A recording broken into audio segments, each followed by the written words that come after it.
बिस्मिल्लाहिर्रहमानिर्रहीम नहमदुहु व नसल्ली अला रसूलिहिल करीम। सही अल बुखारी किताबुल ईमान बाब जुल्मुन दूना जुल्म, यानी जुल्म भी छोटा बड़ा होता है। हदीस नंबर 32।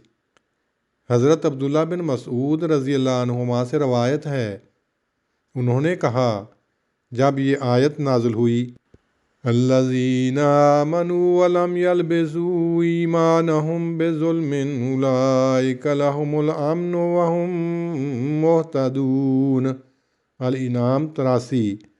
तो रसूलुल्लाह सल्लल्लाहु अलैहि वसल्लम के सहाबा कहने लगे, हम में से किसने जुल्म नहीं किया?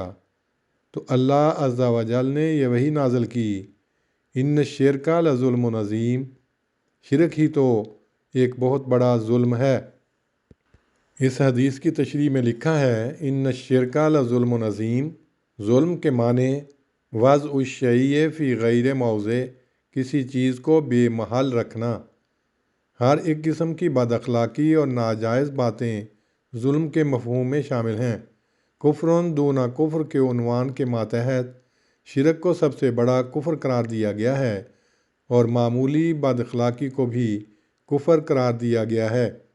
फिर इसके बाद जुल्मुन दूना जुल्म के उन्वान के मातहत शिरक को सबसे बढ़कर जुल्म करार देकर बतलाया कि वो क्यों गुनाह अज़ीम है। इसलिए कि इसमें अल्लाह ताला की सिफ़ात ख़ासा और वहियत दूसरों की तरफ मंसूब कर दिए जाते हैं। इबादत यानी मोहब्बत व इताअत जो दरअसल अल्लाह ताला का हक़ है, उसमें गैरों को शरीक बना लिया जाता है। इंसान जो उसका बंदा था और उसकी मर्ज़ी पूरी करने के लिए आया था, अपने नफ्स का या अपने जैसे इंसान का या अदना अदना हस्तियों का बंदा बनकर अपने आप को इस मुकाम से बहुत नीचे गिरा देता है जिस पर खड़ा होने के लिए उसे पैदा किया गया। हकूक़ुल इबाद में नाजायज़ तसर्रुफ़ जिस कदर जुल्म है, हकूक़ुल्लाह में नाजायज़ तसर्रुफ़ उससे बदरजहा बढ़कर जुल्म है। ये जुल्म का मफ़हूम है जो शिरक में पूरे तौर पर पाया जाता है। शिरक दरअसल इंसान के गाया कमालिया को बर्बाद करने वाला है। ईमान की बहस पहले इस्बाती रंग में थी और अब इसके मुतल्लिक़ सल्बी पहलू लिया गया है। आयत व हदीस से इस्तदलाल करते हुए इमाम बुखारी ने यह बतलाया है कि ईमान कामिल वो है जो शिरक की मुलोनी से बकुली पाक हो। उलाइका लहुमुल अम्नु व हुम मुहतदून, कामिल अमन और हिदायत ऐसे ही लोगों का हिस्सा है जिनके ईमान में किसी किस्म के शिरक और जुल्म की मलोनी ना हो।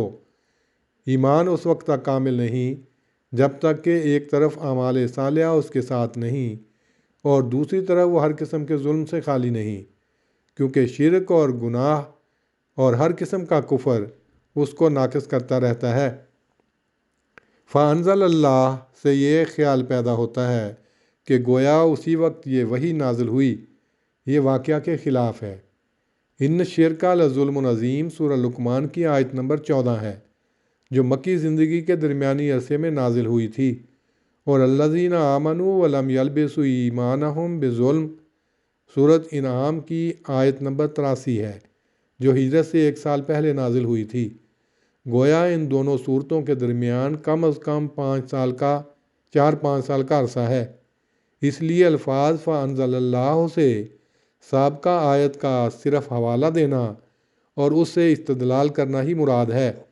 किसी करीने यानी लफ्ज़ी या मानवी मुनासबत से अरब लोग बात मुख्तसर बयान करने के आदी थे और इस इख्तिसार में हद दर्जा के गुल्फ़ तक पहुँचे हुए थे।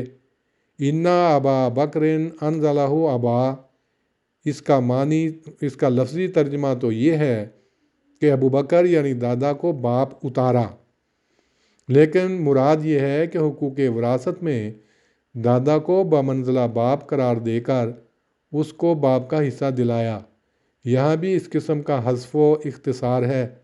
चुनाचे इमाम अल्लामा आइनी और दीगर शारहीन ने यह रवायत मुस्नद तरीक़ से यूँ भी नकल की है। फ़क़ालू अय्युना लम यल्बिस ईमानहु बिज़ुल्मिन फ़क़ाल लैसा कज़ालिका इल्ला तस्माऊन इला कौल लुक़मान, یعنی آپ صلی اللہ علیہ وسلم نے فرمایا یہ مراد نہیں، لقمان کا قول تم سنا نہیں کرتے، یعنی ان شرک لظلم عظیم۔ دوسری روایت میں ہے لیسا کما تظنون، جیسا تم سمجھتے ہو وہ نہیں۔ اور ایک تیسری روایت میں ہے انما ہو شرک، یعنی یہاں ظلم تو بامانی شرک ہے۔ غرض صورتوں کی تاریخوں سے نیز ان روایتوں سے صاف معلوم ہوتا ہے کہ فانزل اللہ سے مراد صرف حوالہ دینا اور استدلال کرنا ہے۔ شان نزول کے بھی یہی معنی ہیں، یعنی آیت کو کسی مضمون یا واقعے پر چسپاں کرنا، جیسا کہ اس میں اور بھی بہت سی مثالیں آگے آئیں گی۔ اللہم صلی علی محمد وعلی آل محمد کما صلیت علی ابراہیم وعلی آل ابراہیم انک حمید مجید۔